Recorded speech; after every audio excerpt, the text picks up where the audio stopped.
Thank you for giving me time and for sharing my knowledge and experience on the Islamic scientific tradition. To brother and sisters and to all participants in the whole world, I think, Assalamu alaikum wa rahmatullahi wa barakatuh. Um, Tonight, we'll start our lectures on Islamic scientific traditions, and it will have, I think, 7 meetings. Yes, Yes. 7 meetings, and I already arranged and gave to Brother Sahran about the topics. So the first one will be the the sporting factors for the science development in Islamic world. And the second one about the educational institution. The third one is about educational system.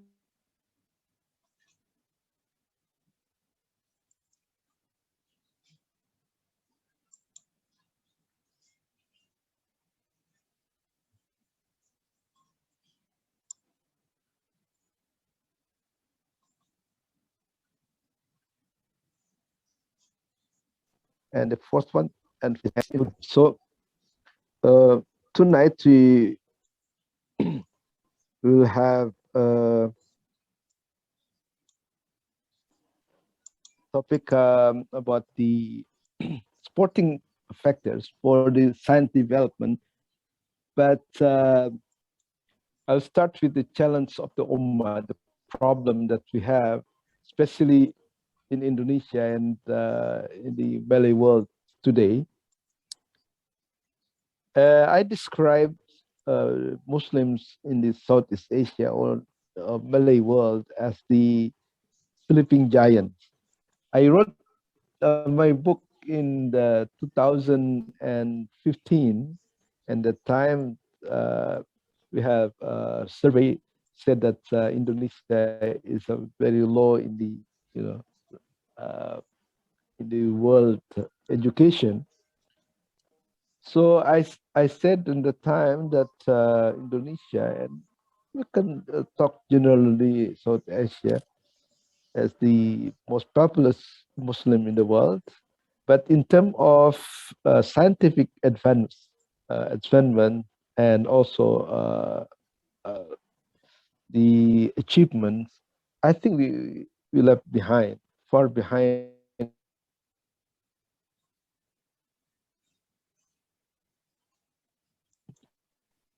from those. For example, have Japan, who is not Muslim, and Korea, and so on, and even Singapore, and we are a lot far behind.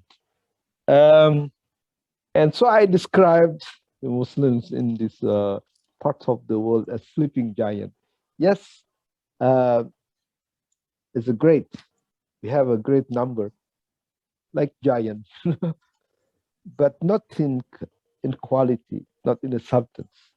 So that's why uh, we we are left behind.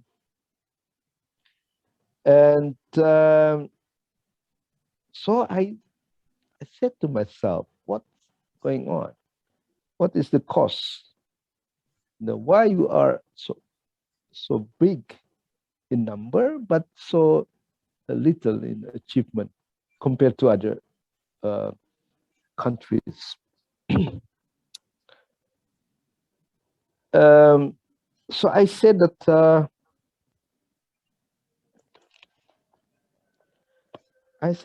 there is a correlation between the advancement of a nation and the advancement of knowledge. If you find a country is not have a progress in science, I mean, when you find backwardness in the country, it can also mean that we are not advanced also in science, in knowledge. So there's correlation, positive correlation between the advancement of a country and the advancement of knowledge. In the great country, the big country, the science always very advanced. They have a progression in many fields. Um, and I also look at it that advancement of knowledge also correlates with the appreciation of the community. When community does not appreciate science, so science will not develop. You know, that's why in our lecture we are going to talk about the supporting factors that make possible science development at the time in the Islamic world. So, what is the cause of the backwardness of our science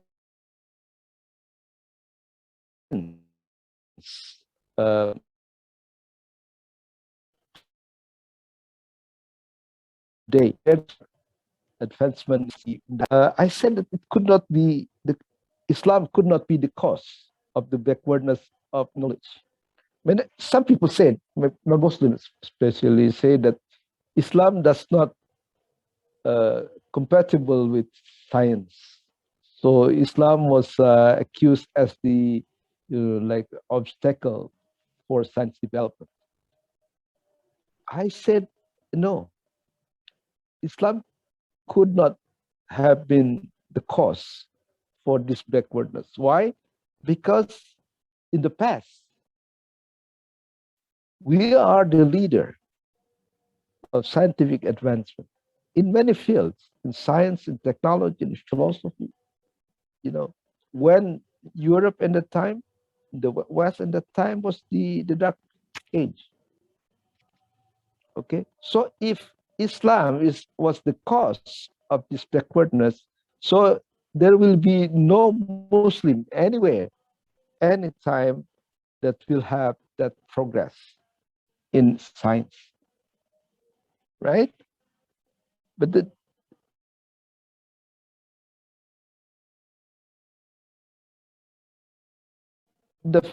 historical fact says that even for many centuries, maybe 4 to 5 centuries, Islam had been a leader in many disciplines, in many scientific disciplines, both religious and rational sciences. So, what is the cause? Why Muslim in the time has so advanced in science and technology, while Muslim now is left far behind? Why? This is what I'm looking for. When I wrote the book in, I think, 2015. And as usual, I wrote it by hand within 1 month, actually. So when I look at this and contemplate on that, I found out that Muslim now is not in the progressive phase because we don't have actually the well-established scientific tradition. While Muslim in the past, they had that. For centuries, they have been building the scientific tradition in many various fields. You can mention all these natural sciences,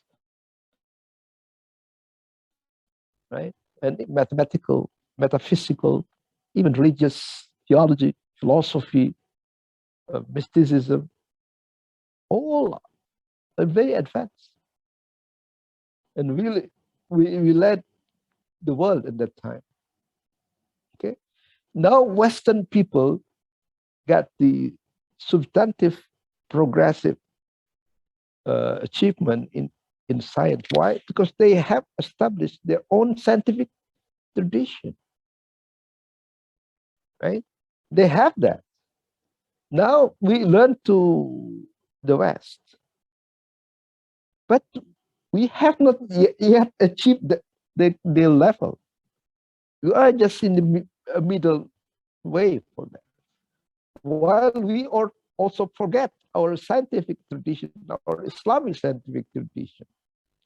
So we are actually in nowhere.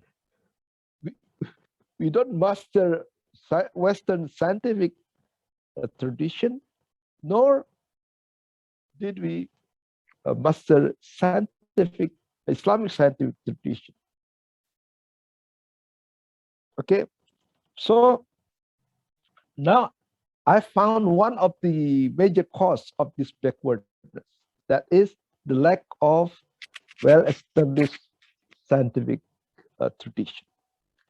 Unfortunately, we Muslims who live in the modern age, we are more exposed to Western scientific tradition than to that of Muslim scientific tradition, right?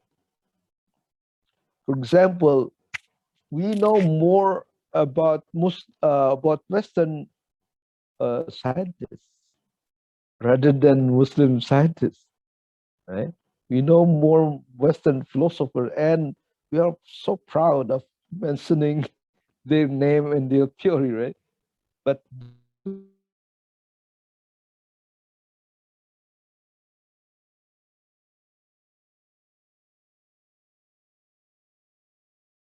we know Abu Sulaiman al-Sijistani? So I feel constrained, and my moral responsibility. You told me to draw a book on Islamic tradition. Inshallah, in this consecutive sentences, not the whole thing, I mean the most essential parts of it. So all of us will know, what is actually uh, Islamic scientific tradition, and we should learn from them because we study them not just for the sake of study. No, we want to know what the key secrets of their success, and hoping that we can emulate and start our building up our scientific tradition, right? Okay, so then I found out the main problem of our society today, why we are backwards in knowledge, is because we don't have well-established scientific tradition. Actually, if we really ponder upon this, we are actually more fortunate than, for example, Al-Kindi in the time, right? Why? Because Al-Kindi, for example, I mean, he was exposed to Western, in this case, Greek tradition, but Islam has not yet established their own scientific tradition at that time. Now we are more fortunate actually than him. Why? Because actually we are exposed to modern scientific tradition, but we also still have our Islamic scientific tradition. If we are smart enough, then we can combine, synthesize, study both of uh, tradition critically, right? And preserve what's good done by Muslims, and also take from the West, which is beneficial for us. The synthesis of these two great tradition, I think, will benefit us actually. But unfortunately, only few people, understand both of tradition. Most of us modern people are more exposed to Western tradition than Islamic tradition itself, right? Okay. Okay, now we move to uh, the second topic,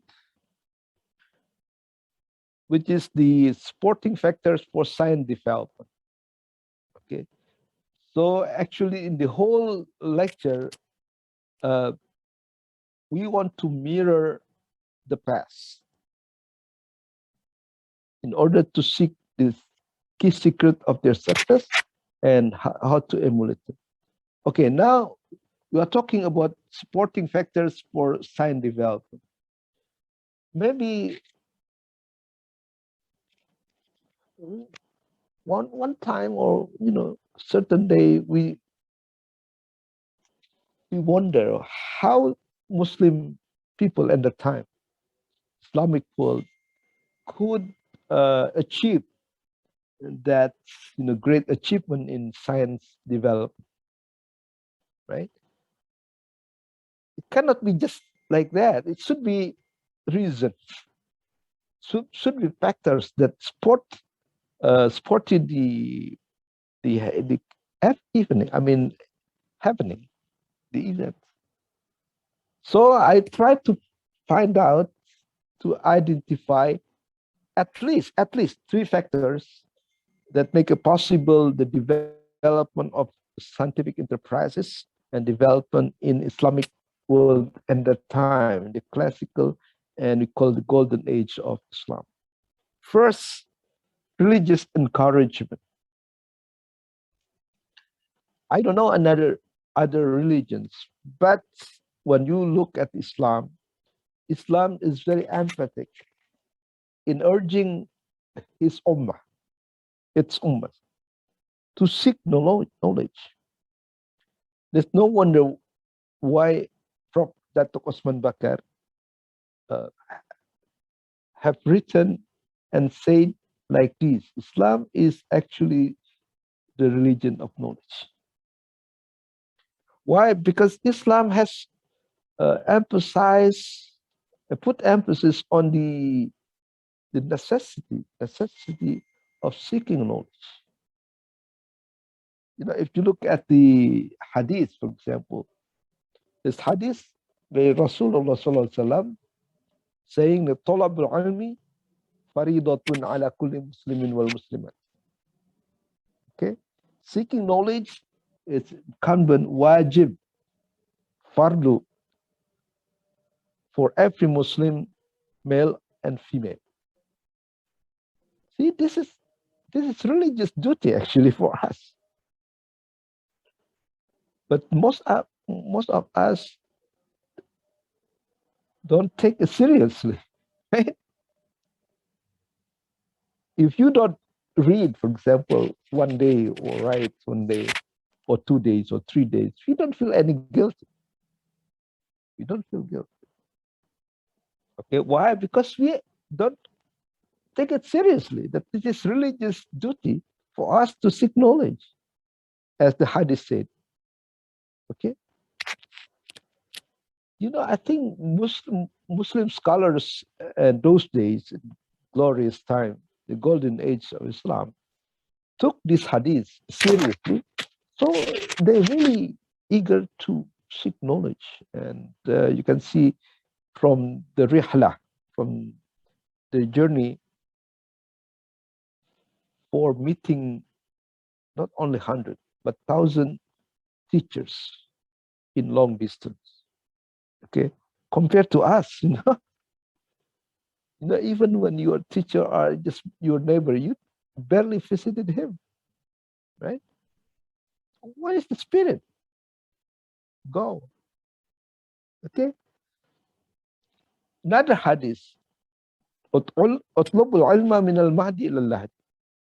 Seek knowledge from the cradle to the grave. Meaning that Islam have give us duty for seeking knowledge the whole span of life, the whole entire life. Meaning this is long life education. Whether you get PhD or you're a professor or not, doesn't mean that you are not obliged anymore, for seeking knowledge. Seeking knowledge is fardu for Muslim. Okay. So in terms of time, there's no limit. Our duty for seeking knowledge is entire life. Selama hayat di kandung badan. You will not exempted from seeking knowledge. Okay? And then in terms of space, seek knowledge even when it is in the China. You can imagine, during the lifetime of the Prophet, China was not a Muslim country, right? Of course not. But look at the spirit. Seeking knowledge is boundless in space and time. You can seek knowledge everywhere. But sometimes our mind is so narrow-minded. So when my friends and I was sent to America, many ulama was protested against it. Why you sent people to America? America is not Muslim countries. Why not, send to Middle East? It's already done. Look at the spirit of Prophet. And the time he said, go, even when it is in China. As long as the knowledge is a beneficial.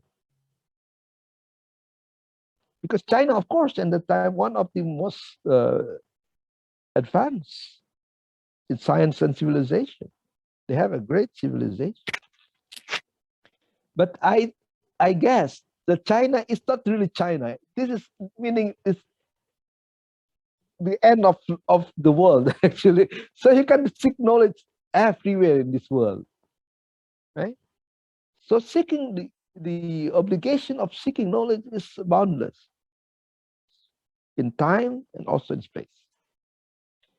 And when you take it seriously, you will see the results. The million of books were being, written by Muslim scholars in many different fields.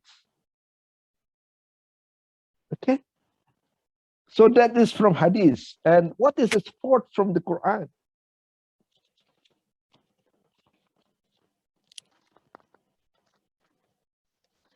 Okay, you can find many Quranic verses actually that really encourage us to seek knowledge. One of them is أعوذ بالله من الشيطان الرجيم بسم الله الرحمن الرحيم يرفع الله الذين آمنوا منكم والذين أوتوا العلم درجات. God promised to lead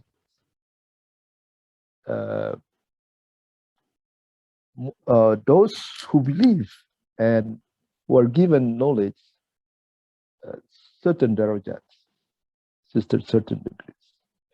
So meaning that if you have knowledge, you are upgraded. You are considered as the noble and highly respected by Quran. And in other verses, that Allah asks us, هل يستوي الذين يعلمون والذين لا يعلمون? Do you think it is the same? People, those who know and those who don't know. No, it's like, between the blind and the one who can see. هل يستوي الأعمى والبصير? Is it the same people who blind people and those who can see? Of course not. So people with no knowledge is like blind one. You cannot see things clearly. So that's why ilmu is a very, very important. Ilmu is, I think, the torch of life. To shed light on the darkness of your life. So that's why one day a prophet was being asked how to live a heavy life in this world. Prophet said, through knowledge. How to be happy in the hereafter by knowledge. How to be happy in this world and in the hereafter, then through knowledge. So that is why knowledge is very important, and Muslim in that time, in the past, the golden age, took it really seriously, both for, pragmatic purpose, but also for religious purpose, as uh, the complement for the religious duty. Okay, so for example, when you left prayer, you may feel guilty, right? But if you don't read or write or do research, do we feel guilty? For example, for one day or 2 days, we didn't feel that it is necessary for us to seek knowledge in that manner. That is why we are backward now compared to Muslim, because as we will see later in maybe I think the fourth lecture of us, I will discuss about how diligent and how creative and how active, productive Muslim scholars were. For example, Muhammad Jabir at-Tabari was reported to have written 40 pages a day for 40 years. That's a lot, How many pages that we write every day? Okay, because they feel that this is the obligation. This is a fardu, a religious duty for us to seek knowledge. So take it seriously, inshallah will be something. Okay, now we come to the second factor that may be responsible for the science development at the time. That is the appreciation of the community for knowledge, toward knowledge. And you can see it, for example, in the number of libraries that we have at the time when Islam is in the golden age of science. Toby Huff, in his book, The Rise of Early Modern, the availability of books in Muslim world and Vatican, the West, and China. He said that, in Islam at the time, there are so many madrasa, so many colleges, and every college has their own collection, which is not little. It's 100,000 or something like that. If you consider there is 1,000 madrasa, and each has its own library, how many books that they collect? Even I think Adu Dawla, Wahid leader in Baghdad at the time, he built an underground library that has about 360 chambers. If you just consider one chamber 1,000 books, how many books that it collects? Is 360,000 books in one, many stories, but one library in Baghdad at the time. He ordered the people bring books for the entire areas at the time, and so many camels, 100 camels bring the books to provide the library. And the library is such a wonderful, so it's described as the, it was designed in heaven. And as I tell you about this, they have a very very large dome in which many great scholars was being funded to do research, and they are provided with lamps,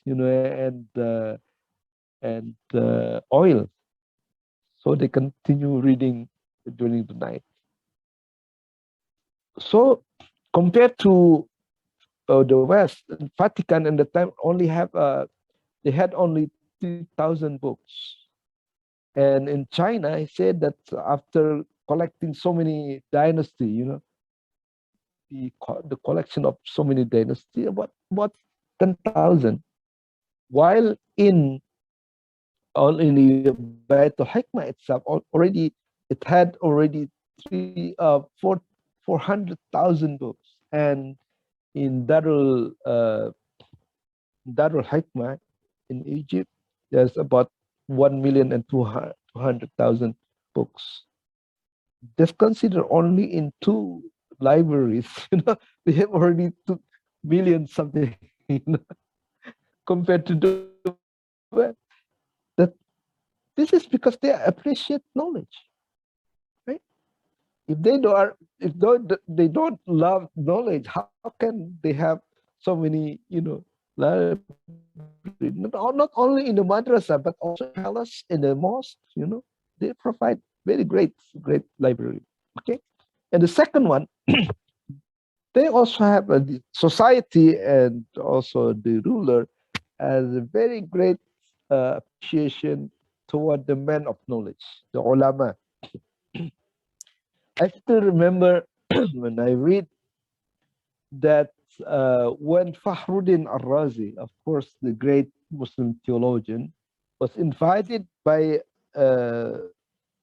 Amir in Kandahar. I think Kandahar is about, I think in Afghanistan, something like, to deliver a lecture. The ruler at the time built a very nice, like, palace, for him to give the lecture. And all the dignitary was invited and greet him. And also the people in the time, the book said, they are very happy. They celebrated like they celebrated Eid al-Fitr or Al-Adha, just to greet a wonderful, great scholars like that. And we don't see the whole my life. I don't see that kind of appreciation, ever saw here, Yes, if you are talking about celebrity, most movie star or something like that, they'll be great. But ulama, not scientist, not even philosopher, But in the time, being philosopher was so greatly appreciated, Okay, and also the ruler in the time, the Amir, was given him a madrasa for him to teach. So this is the kind of appreciation that the society in the time had for a good great scholars like Fahruddin Ar-Razi. And of course, Fahruddin Ar-Razi is not, not small, insignificant ulama. No, he's great. I mean, as a theologian, he also wrote many philosophical works. He also wrote a Sarah on Ibn Sina, al-Isharat on Tatmihat. And I saw him that he wrote so many books in many fields, in science, in mathematics, in metaphysics, in logic. Even he wrote about psychology and so on. So that is why people are spirited in pursuing knowledge and to be great scholars, right? Because people appreciate it. Okay, and also, not only a ruler but also wealthy people. They fond of science, and they actually what's called promote and also sponsor the activity of translation. For example, Baitul Hikmah. Baitul Hikmah is actually the translation not only, I mean, library, but it's also translation institution in which, Khalifa al-Ma'mun was organized uh, systematically as to what kind of book that should be translated, and the appreciation towards the translator. Wow, if you have the translation books, weighted, for example, for 2 kilograms, they will give they will be given 2 kilograms gold. You know, can you imagine how many dollars now? 2 kilograms for 2 kilos of work of translation. That's why so many people want to translate, and because of that, they selected. They are selected very, very. I mean, strictly, so they get the very best translated that time. So the appreciation of society and also ruler toward knowledge, and also scientific activities, and also the demand of knowledge was so great. And that's why people are so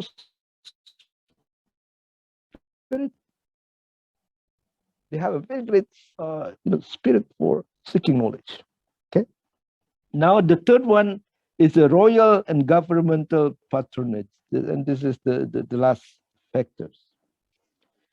You know, and that in those days, a king or the Khalifa or the Amir will not feel happy if they don't have uh, great scholars.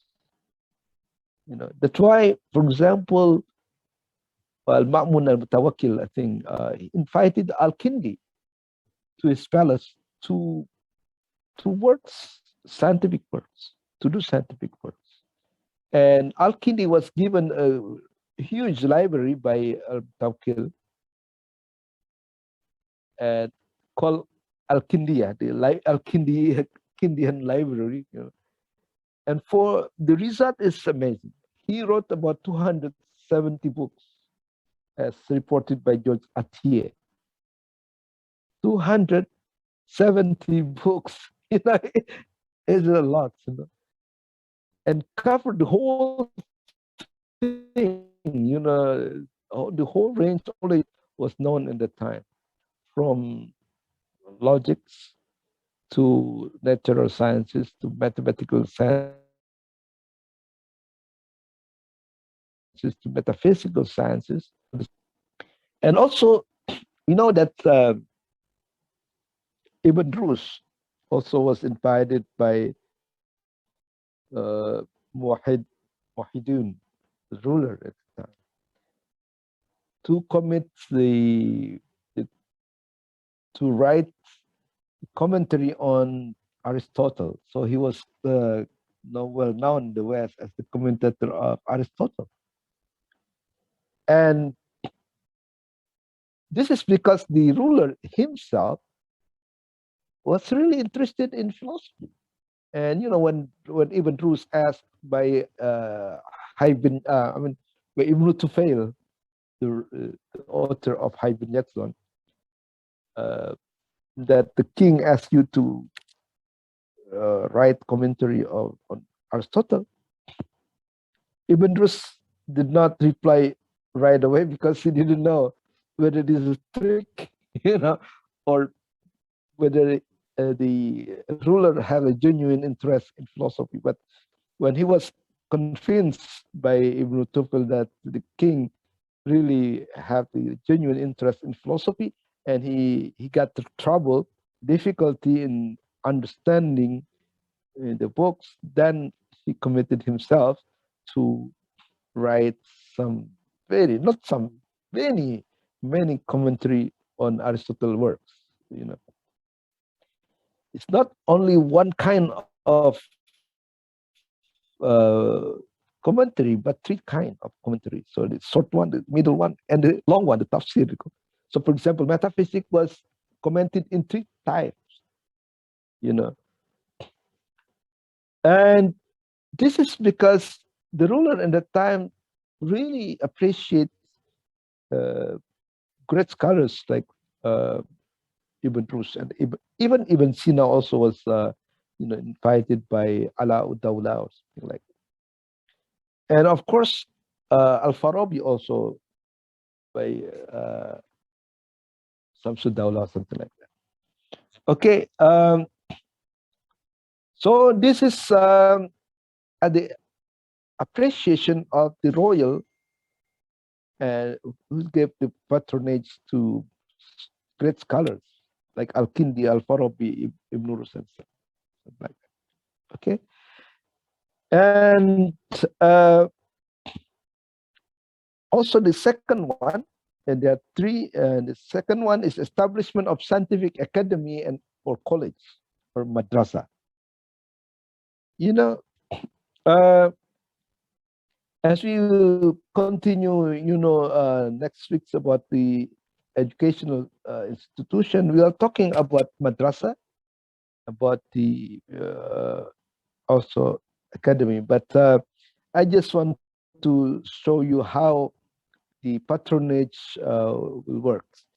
Harun al-Rashid at the time, the Abbasid Caliph was had initiative to establish Baitul Hikmah. So he built Baitul Hikmah, but it greatly developed by his son Al-Ma'mun, who collects so many, manuscripts from different parts of the world. It was said that it was housing 400,000 books, and Al-Ma'mun himself selected which one should be translated into Arabic, sometimes from Greek, sometimes from Syriac or Syrianic, And so the ruler himself has great interest in these scientific activities and, liberally, donates funds. And this is why science was developed in the time. If our government, or in this case, presidents or ministers, education, donates this scientific institution liberally.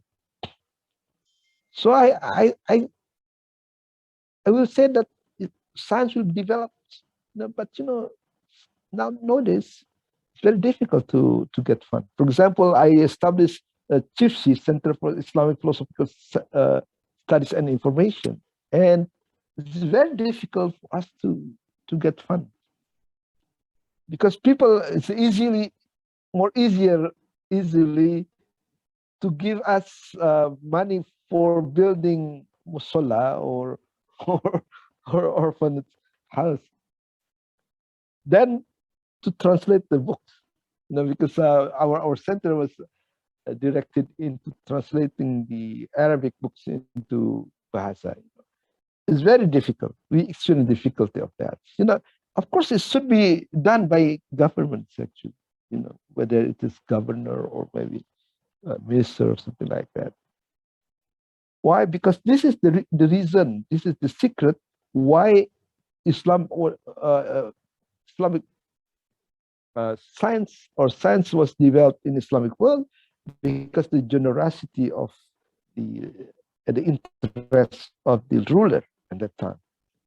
Okay, and colleges, madrasa was also funded by endowment, I think, Waqf institution at that time, because madrasa was concentrated on religious sciences actually.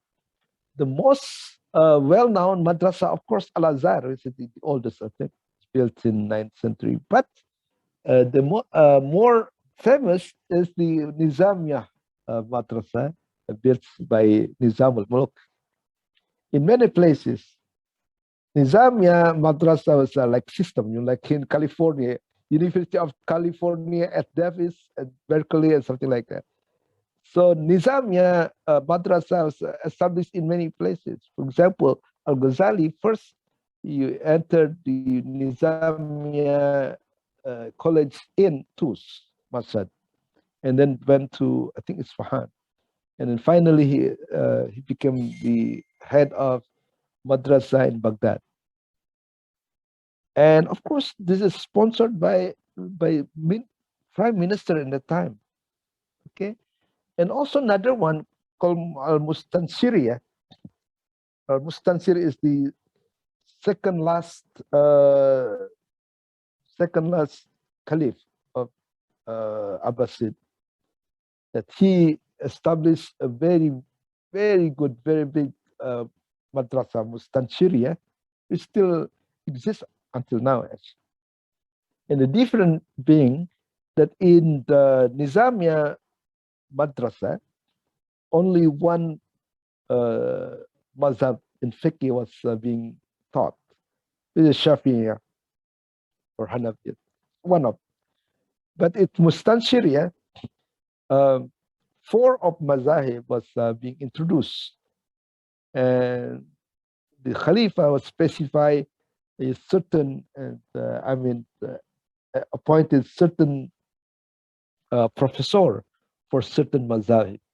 And the Caliph, as the uh, founder of the madrasa, visited every day to the madrasa, and he even built the towers from where he can see the activity of teaching and learning.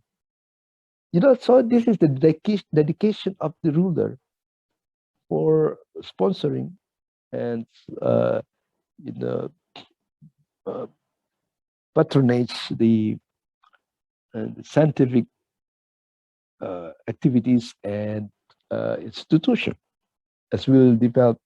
We'll discuss more next week. Okay, and the last one is about scholarship and great fund for scholars. When Al-Ma'mun realized that it is necessary for us to study rational sciences from abroad, so he sent many to Greeks for searching for manuscripts. And of course, he paid a lot of money for that, And after that, get the manuscript, they asked them to translate.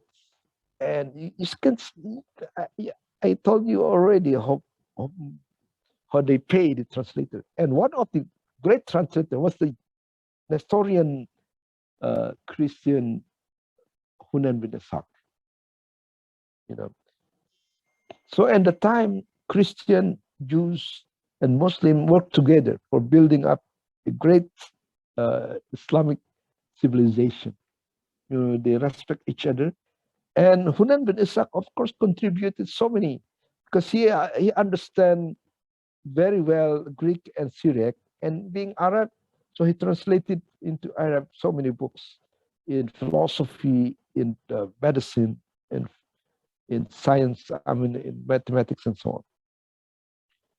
And the way he translated was wonderful. He reported to us that he already 3 times edited his own translation that he was done during his lifetime, 3 times, just to make sure that the translation was very accurate. Okay. And also fun for scholars, when Al-Ghazali went to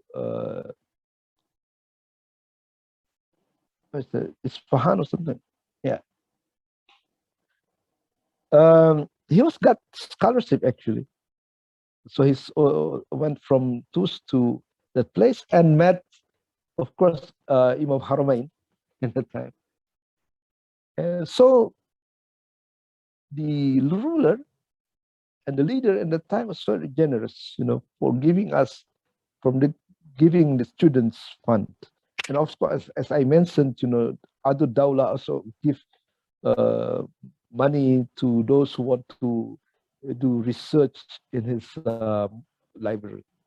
So this is, I think, learning from that. You can learn from this, that the supporting factors that make possible the science development in Islam is three: religious encouragement, the appreciation of the society toward knowledge and men of knowledge, and also royal patronage, in which uh, Khalifa or king was have a genuine interest in developing science, and also liberally gave the funds, great fund for the development of science.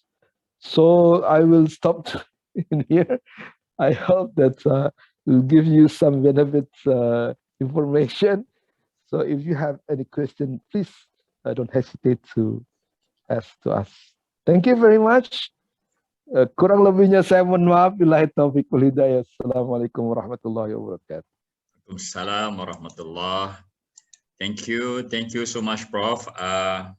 Somehow our chat doesn't work tonight, but our time almost done also.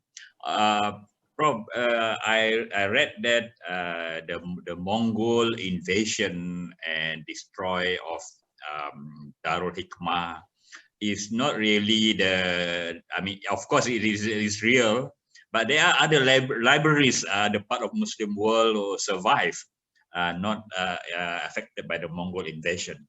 And then others are also saying that translation work did not stop after the Mongol, it continues. What is your response on that? Yeah, we used to hear that Mongol destroy everything, destroy books, kill people, and so on, like that. But in reality, it's not like that. And of course, there are many books was burned or something like that. But they are smart. They love knowledge, actually.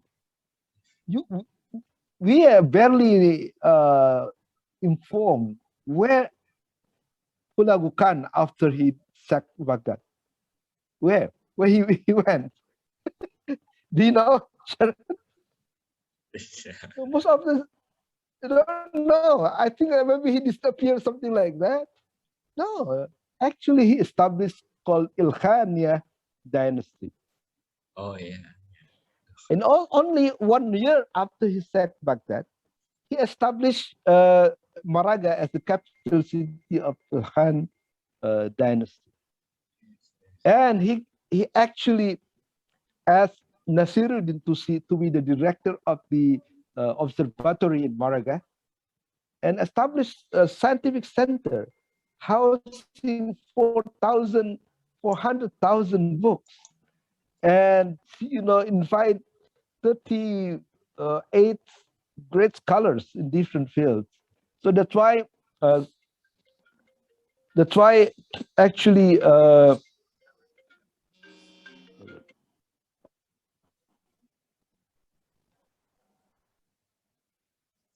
that's why astronomy was very developed in the time,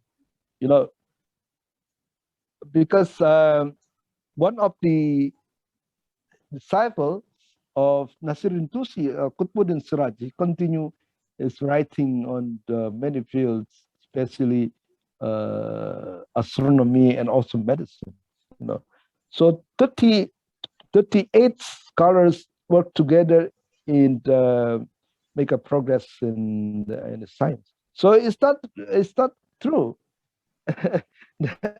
that they all destroy all the library. No, they selected certain books and houses 400,000 books in science and astronomy and so on. And what the aftermath of that? One of the grandchildren was Timur Lang. He converted to Islam, right? And one of the grandsons of the Timur Lang was Babur, who established the Mughal Empire in India.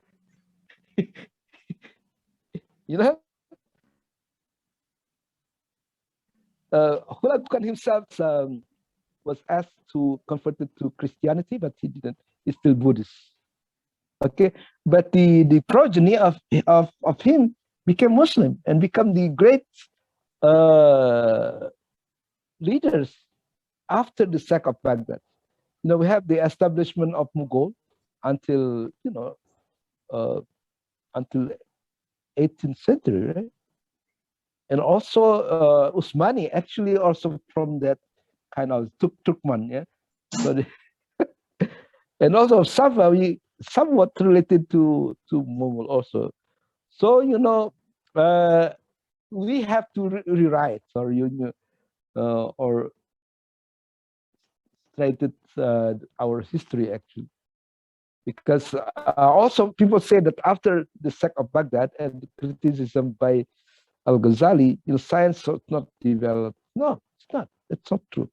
How can you build Taj Mahal, in 15th in 16th or 17th century without knowing, geometry or it's impossible, right? And then there's a study on that actually about the scientific development and books that written in the Mughal period, Mughal Empire at that time. So it's not true that science was collapsed after the Baghdad sects and also after Ghazali and Fahruddin Ar-Razi criticized philosophy. So you have to read again, Of course, science also still develops in Usmani time. There's Ulugh Beg. Ulugh Beg was I think, Amir in Samarkand, and he built a great observatory, Ulugh Beg observatory. And of course, there are so many astronomers in the time, Kusi al-Kusji, but we never heard that, because we stopped learning, And of course, many, I think hundreds of observatory was built afterwards. Okay. Thank you so much, Prof. We look forward for next week's lecture, Prof. Or do you want to give us a preview of next week's, Prof?